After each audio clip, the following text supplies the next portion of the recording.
Tecnocholitas. Somos dos cholitas, pero siempre somos más que dos cholitas hechas de migas de pan. Siempre somos muchas más. El cholerío es grande como el hambre. Una hermosa técnica, las migas de pan. Las pequeñas esculturas hechas de pasta de miga de pan.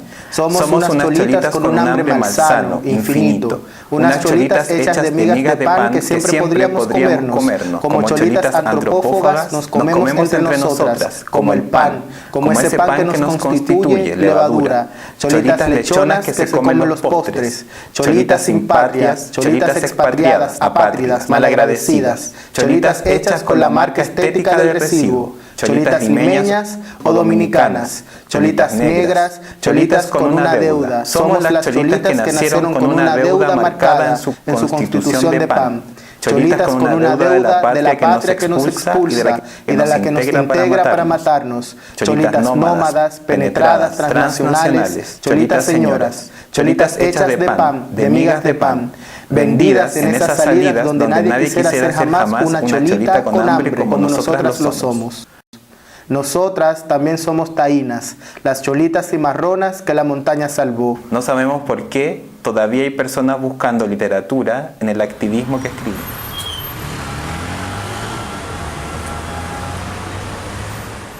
La importancia de decir no. Te llaman hombre feminista y un gran impulso te lleva a decir no. Te dicen masculinidad y no. No. No, No, no, no, no, no, no, no, no. Las tonalidades del no. La importancia de decir no. Entre las burbujas y la hierba. El dancing que no para. Cada uno con sus ficciones y sus esencialismos. La reflexión es el compromiso. La teoría es la emancipación. El activismo es seguir bailando. Lamer un pezón. Despertar con resaca. Juntar el abdomen y tirarse para atrás. Te llaman hombre feminista y algo te lleva a decir no, siempre. Los hombres hacen la revolución. La política, esa que mira hacia adelante. Esa que tiene un rostro. Nosotros no tenemos rostro, apenas una pena morena que nos cubre la cara. No somos hombres feministas porque no somos hombres. Solo eso al menos sabemos. Y como tenemos siempre el ojo descentrado, ni la forma de hombre nos vemos porque se nos olvida.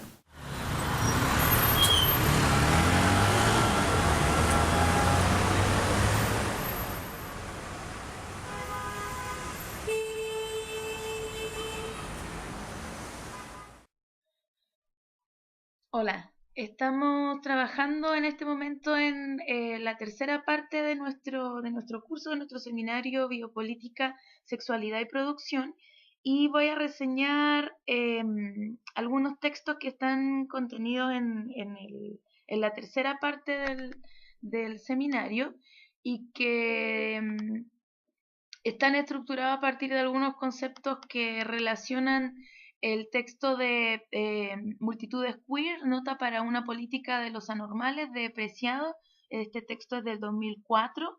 Otro de Preciado también del 2008, texto Yonki, específicamente el capítulo 6. También vamos a revisar algunas cosas de Tiburzi Jennifer. El texto se llama Sex Museums. Y también el texto de Sayak Valencia del año 2015, del Queer al Queer.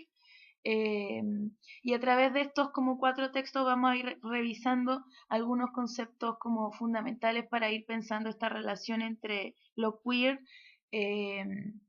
las posibilidades también de articulaciones colectivas en la contracultura y cómo una acción colectiva, un movimiento social específico pasa a transformarse también en teoría o filosofía política en el campo de los estudios del género.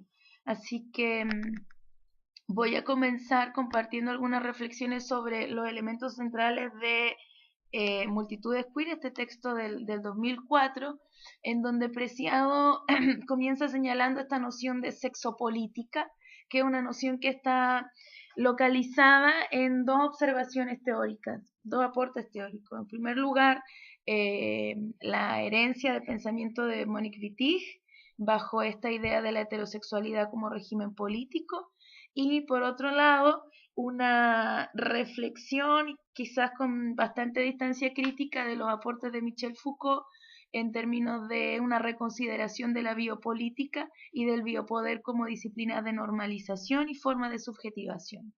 Estas dos articulaciones conceptuales son ocupadas por Preciado en una noción de heterosexualidad como tecnología biopolítica destinada a producir cuerpos heteros. Esto ella lo va a trabajar más específicamente en el capítulo 6 de Texto Yonki, donde ya establece específicamente cómo la heterosexualidad se produce en el régimen fármaco-pornográfico. Voy a volver a eso más adelante. Pero sobre las observaciones que hace Preciado de Michel Foucault y de las disciplinas de normalización y forma de subjetivación, hay que destacar que ella recupera una observación de Mauricio Lazarato y que tiene que ver con que los cuerpos, las identidades de los anormales son o pueden considerarse como potencias políticas y no simplemente como efectos de los discursos sobre el sexo. Ahora, en términos generales, esta noción de sexopolítica está situada en el funcionamiento de un imperio sexual. ¿Qué es el imperio sexual? Es la forma o el orden que da forma a la relación entre sexo y capital para producir el cuerpo hetero, este cuerpo hetero del que nos hablaba Monique Wittig en la heterosexualidad como régimen político. Lo específico de este imperio sexual es que a partir de esta relación sexo-capital para producir el sexo hetero, es que establece una división específica del trabajo de la carne. Hay específicas zonas del cuerpo que adquieren cierta funcionalidad para la reproducción de este imperio sexual.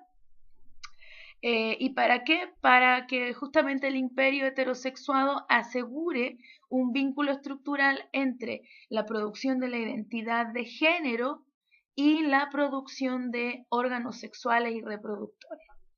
La forma que tiene de establecerse este imperio sexual y esta relación entre sexo y capital es a través también de la reproducción del vínculo estructural de cómo se produce la identidad de género y cómo ésta está asociada directamente a la producción de órganos sexuales y reproductores. Esta observación que hace Preciado también se localiza en las críticas justamente a varios procesos que Michel Foucault dejó de lado en su análisis y que tienen que ver con las tecnologías del cuerpo que se establecen en el siglo XX, específicamente la medicalización y tratamiento de los niños intersexuales, la gestión quirúrgica de la transexualidad, la reconstrucción y el aumento de la masculinidad y feminidad normativas, la regulación del trabajo sexual por parte del Estado y el boom de las industrias pornográficas. También hace una observación y una reelaboración de la historia del concepto de género a partir de cómo, a través del trabajo de John Money, se puede establecer una ruptura del régimen disciplinario del sexo, porque la noción de género, a través de estos trabajos de John Money, se establece como una noción sexopolítica antes que una herramienta teórica en el campo de las discusiones del feminismo norteamericano. Lo que nos quiere decir Preciado es que el establecimiento de la noción de género de John Money tiene que ver con la posibilidad de producción del género como práctica cultural, o sea, como algo que se aprende a través de la propia interacción de las personas. Y ahí marca ya una distancia entre los esencialismos del sexo y las versiones más construccionistas del género. Pero lo más significativo de este texto es que nos está hablando de cómo se configura a través del imperio sexual procesos de normalización contemporánea del cuerpo, en donde estos niños intersexuales que intervino y estudió John Money devienen en minorías construidas como anormales. Un poco parecida a la lógica que trabajó Michel Foucault, estamos hablando de la constitución de sujetos que son construidos como dentro de los parámetros de esta normalidad, como unos otros, pero con la finalidad de volver a regular, normalizar y controlar los flujos del género que circulan en lo social. Lo específico también de por qué estamos hablando de la relación entre sexo y capital para producir el cuerpo hetero tiene que ver con que la reflexión que está poniendo Preciado respecto del género como flujo que circula tiene que ver con que el género circula, pero circula diferenciadamente. Es decir, no todas las personas tenemos los mismos accesos para esa gran circulación de flujos del género. Entonces, aquí nos saltamos al texto, justamente al capítulo 6 de Preciado, específicamente a cómo ella está...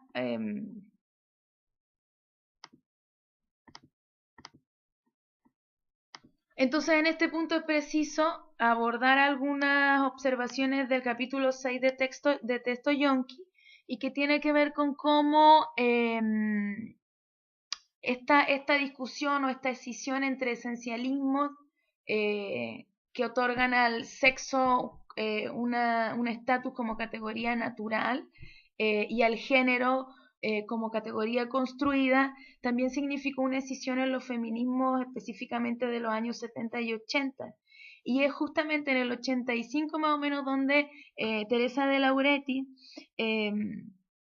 comienza a trabajar esta idea de los sujetos excéntricos y que tiene que ver con cómo bajo esta idea del sujeto mujer el feminismo puede funcionar como un instrumento de normalización y de control político si se reduce solamente a las mujeres como sujeto político. Y entonces lo que está diciendo es que bajo esta como aparente neutralidad y universalidad del término mujer, se están ocultando una multiplicidad de vectores de producción de subjetividad en términos de la raza, la clase, la sexualidad, la edad, la diferencia corporal y geopolítica. Que es importante también localizar cómo el trabajo de Sayak Valencia del 2015 analiza este proceso de producción de lo queer como movimiento a marco teórico epistemológico. Lo particular de esto es que un poco también,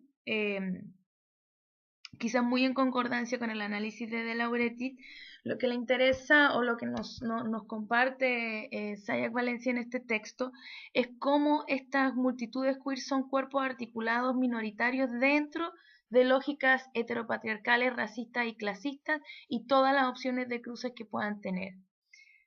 Además localiza esta producción en el reaganismo, o sea, en los principios ordoliberales que estuvieron presentes en las políticas de gobierno y pauperización de la población norteamericana, también el contexto de la pandemia del SIDA, pero al mismo tiempo la producción de sujetos y grupos políticos de acción política directa como ACT UP, y que en el fondo tienen que ver con cómo se empiezan a articular movilizaciones desde diferentes interseccionalidades.